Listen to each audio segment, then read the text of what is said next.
Hello everybody, this is Danilo Cuellar from peaceofanarchism.com, and I want to talk a little bit about the terms anarchist and voluntarist and why I no longer call myself an anarcho-capitalist per se. Now before I want to say that, I will mention that a lot of teenagers especially go through the traditional rebellious teenager stage, and maybe a lot of them at that time they identify as an anarchist, but anarchism is not necessarily rebellious in nature, right? It is a moral stance, it is a philosophical stance, it is the understanding that the initiation of force is never justified, right? It is the understanding of what is moral and what is immoral, right? So it is not rebellious for rebellious sake. Now, maybe anarchists in the beginning who are going through what we would call in the anarchist community the angry phase tend to be more aggressive in the beginning, but eventually, with me anyway, it calmed down and now I am more of I take the economic and the moral and philosophical stance when I talk to people, right? Because if you talk to people as an anarchist from the angry perspective, that will make your position that much less credible, right? You have to discover what economic principles, what moral principles you stand for, state them clearly, state them plainly so people can understand them, right? And they will survive based on their own merit, right? So in that way, I just call myself an anarchist. Now, I used to use anarcho-capitalist, but I no longer do that because I have recognized that there are many ways that people can live in a stateless society, not just capitalist, right? Although I will concede that I believe prosperity can be much more quickly achieved through free markets, through capitalism, through free trade. Although, I mean, if people wanted to start their own eco-village, their own commune, their worker-owned co-op, it's completely voluntary, no initiation of force, no aggression. Who am I to say no, right? Who am I to object to that?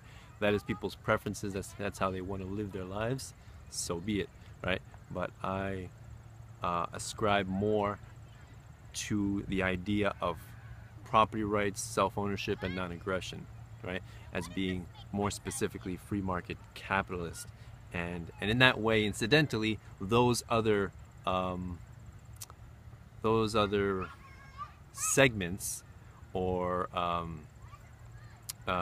factions, you know, anarcho-communist, anarcho-syndicalist, anarcho-primitivist, anarcho-feminist, anarcho-mutualist, right? There's so many different ways that people, so many different philosophies that people espouse once the idea of statism or the belief in authority is eradicated. But to me, that's fundamentally irrelevant, right?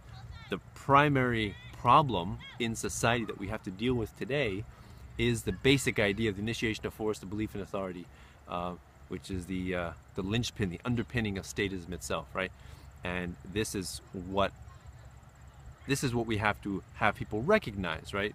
Because everybody recognizes that, you know, private criminals in terms of thieves, rapists, and murderers are criminals, right? But we don't recognize that when they put on a costume or a badge and they call themselves an IRS agent, a soldier, a law enforcement officer, you know, any number of state agents, right? So these are still crimes against humanity, right? Moral crimes, but we don't recognize them as such. And so when we encompass morality to agents of the state, they naturally are negated, right? You cannot have a state in a voluntarist or a logic or a morally consistent society. So for that reason, I identify now more as an anarchist, more as a voluntarist, and more as an agorist. That is, agorism being living your life outside of the state, transacting outside of the state, raising your children outside of the state, having your business outside of the state, doing everything you can outside of the state, peaceful non-compliance, right? Starving the beast, right? I think I heard someone say libertarians understand the non-aggression principle. Voluntarists understand, volunteers teach the non-aggression principle, and agorists practice the non-aggression principle. So agorists are really those things put into action. So that's why I no longer fight with anarcho-communists. For me, the primary objective is freedom, total, complete freedom for everyone. So that's my goal. So thank you for listening. This is Danilo Cuellar from peacefulanarchism.com. Enjoy.